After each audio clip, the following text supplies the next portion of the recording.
दोस्तों, क्या युक्तिकरण प्रक्रिया संविधान के खिलाफ है और शिक्षकों को परेशान करने के लिए इस व्यवस्था को लाई गई है।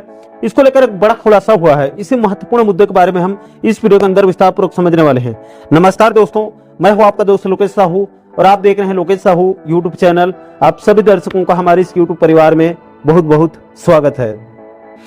दोस्तों, जैसे कि आप सभी साथियों को पता होगा कि इस समय राज्य सरकार कम दर्ज संख्या वाले स्कूलों और अतिशय शिक्षकों का युक्तिकरण प्रक्रिया कर रही है।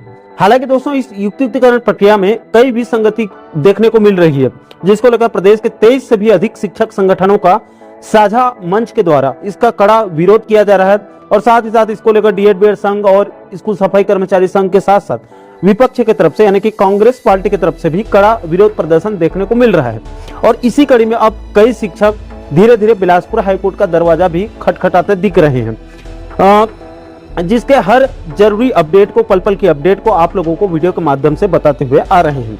दोस्तों, इसी कड़ी में प्रदेश शिक्षक फेडरेशन, छत्तीसगढ़ प्रदेश शिक्षक फेडरेशन के प्रांत अध्यक्ष राजेश चटर्जी सर ने एक प्रेस विज्ञप्ति जारी करके एक बड़ा खुलासा करते हुए युक्तिकरण को संविधान के खिलाफ और शिक्षकों को परेशान करने वाली नीति बताई है। दोस्तों, जारी प्रेस विज्ञप्ति में राजेश सर ने बड़ा आरोप लगाते हुए कहा है कि युक्तिकरण के आड़ में शिक्षकों को मानसिक प्रताड़ना दिया जा रहा है। प्रदेश के लगभग सभी जिलों में युक्तिकरण के आड़ में स्थानांतरण का खेल चल रहा है और शिक्षकों का आर्थिक शोषण हो रहा है।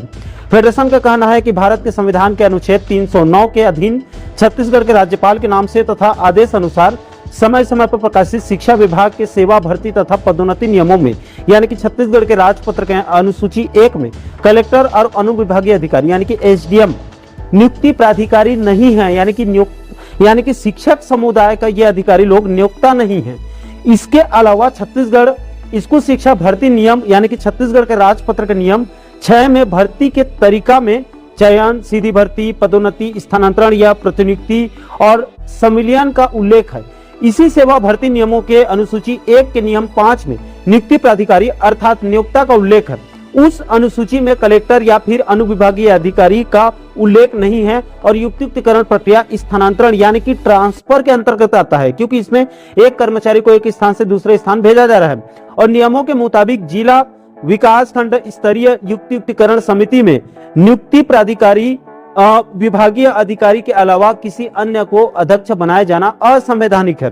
राजेश चटर्जी सर ने अपने प्रेस विज्ञप्ति में यह भी बताया है कि प्राचार्य का नियोक्ता राज्य शासन होता है। इसी प्रकार से व्याख्याता का नियोक्ता लोक शिक्षण संचालनालय के संचालक यानी कि डीपीआई का डायरेक्टर होता है।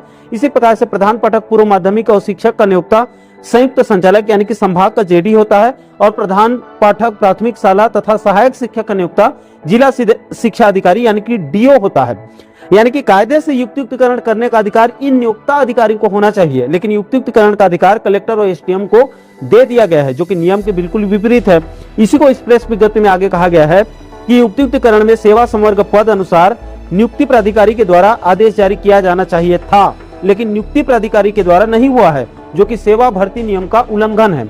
राजेश सर ने यह भी बताया कि स्कूल शिक्षा सचिव का युक्तिकरण निर्देश एक परिपत्र है, जो कि सेवा भर्ती नियम यानी कि छत्तीसगढ़ के राजपत्र को अधिक्रमण यानी कि सुपरसाइड कर रहा है, जो कि गलत है। अधिक्रमण नहीं कर सकता है। छत्तीसगढ़ प्रदेश शिक्षक फेडरेशन का कहना है कि राज्य के लगभग सभी जिलों और सभी विकास खंड कार्यालयों में तैयार किए गए युक्तिकरण सूची में व्यापक गड़बड़ी और पक्षपात और नियमों की मनमर्जी करने का मामला उजागर हो रहा है।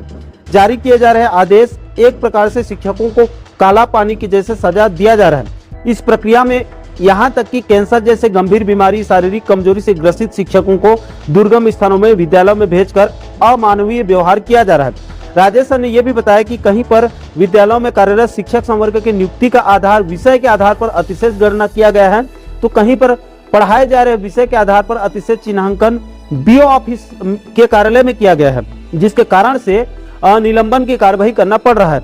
इसके अलावा प्राथमिक शाला में पदस्थ शिक्षकों के कार्यभार ग्रहण दिनांक के आधार पर कनिष्ठ निर्धारण में हेराफेरी किया गया है। इसके अलावा मिडिल स्कूल में विषय शिक्षकों का इसमें प्रधान पाठक भी शामिल है, उनका चक्र क्रम जैसे कि पहला अंग्रेजी, दूसरा गणित, तीसरा कला, चौथा विज्ञान, पांचवा हिंदी, छठवां संस्कृत, उर्दू, वाणिज्य का मनमानी तरीके से व्याख्या करके अतिशय कर दिया जा रहा है, जबकि मिडिल स्कूल में वाणिज्य का कोई विषय ही नहीं है, लेकिन इस विषय के आधार पर अतिशेष की गणना में बचाया गया है। इसके अलावा हाई हायर सेकेंडरी स्कूल में विषयवार स्वीकृत पदों में कार्यरत व्याख्याता को अतिशेष बनाया गया है, जो कि सरासर गलत है। अब दोस्तों इसमें सवाल यह है कि क्या ये विषय रिक्त पद खाली रहेगा या समाप्त हो जाएगा, या फिर अन्य विषय के शिक्षक की पोस्टिंग होगी। यदि किसी विद्यालय में विषय व्याख्याता पदस्थ था तो उस विद्यालय में उसी पद पर कोई संविदा या फिर पर्यवेक्षण अवधि या फिर किसी अन्य की नियुक्ति होती है तो इसका दोषी कौन है। युक्तिकरण सिर्फ सरकारी स्कूलों में विषय शिक्षक उपलब्ध नहीं रखने का एक सुनियोजित सोची समझी रणनीति है। इससे सीधे सीधे प्राइवेट स्कूलों को फायदा होगा। सरकारी स्कूलों में अगर पर्याप्त विषय शिक्षक उपलब्ध नहीं रहेंगे तो धीरे धीरे सरकारी स्कूलों में बच्चे पढ़ने नहीं आएंगे और सरकारी स्कूलें धीरे धीरे बंद होंगी, और इस पर पुनर्विचार करने की सख्त आवश्यकता है। राजेश चटर्जी सर ने या फिर शिक्षक छत्तीसगढ़ प्रदेश शिक्षक फेडरेशन ने अंत में अपने प्रेस विज्ञप्ति में कहा है कि यहाँ पर सबसे बड़ा सवाल यह है कि क्या वित्त विभाग के स्वीकृति दिनांक 10 मार्च 2008 और 8 मई 2008 ई संवर्ग तथा 11 सितंबर 2008 टी संवर्ग के द्वारा प्राथमिक, पूर्व माध्यमिक, हाई स्कूल और हायर सेकेंडरी स्कूलों के इकाईवार सेटअप 2008 में कटौती करने की स्वीकृति क्या वित्त विभाग से स्कूल शिक्षा विभाग द्वारा लिया गया है। इसके अलावा अतिशेष शिक्षकों के युक्तिकरण से सभी शिक्षक विहीन और एकल शिक्षक के विद्यालयों में सहायक शिक्षक, शिक्षक और व्याख्याता की पद स्थापना हो गई है। ये कुछ महत्वपूर्ण सवाल छत्तीसगढ़ प्रदेश शिक्षक फेडरेशन की तरफ से उठाए जा रहे हैं।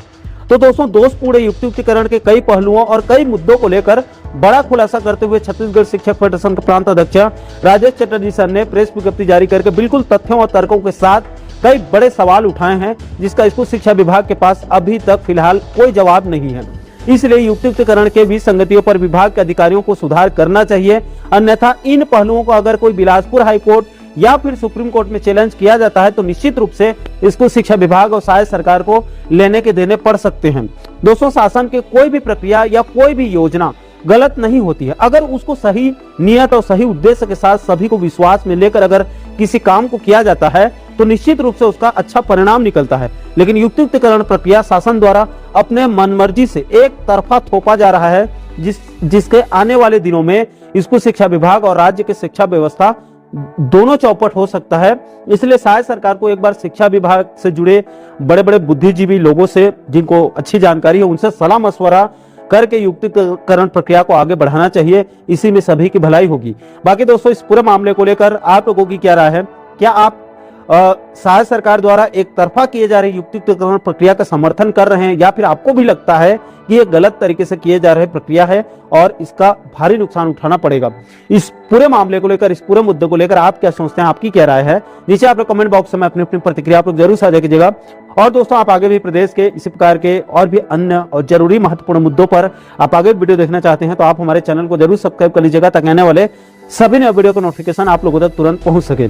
दोस्तों इस वीडियो फिलहाल अभी के लिए इतना ही। इस वीडियो को अंत तक देखने के लिए आप सभी दर्शकों का बहुत बहुत धन्यवाद।